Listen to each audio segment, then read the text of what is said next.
செஞ்சு தூங்க பாப்போம். அடி ராசாத்தி, ஒரு ரோசா பூவ உடனே கையில் பெத்து கூடு.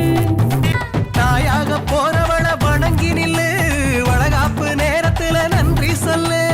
ஆசைப்பட வச்சிருந்த பெருசு இல்ல, வாரசுக்கு ஈடு ஏதோ இல்ல. தாய் வீட்டுக்கு இவ போக போறா, திரும்பி வரணும் 2 பேரா.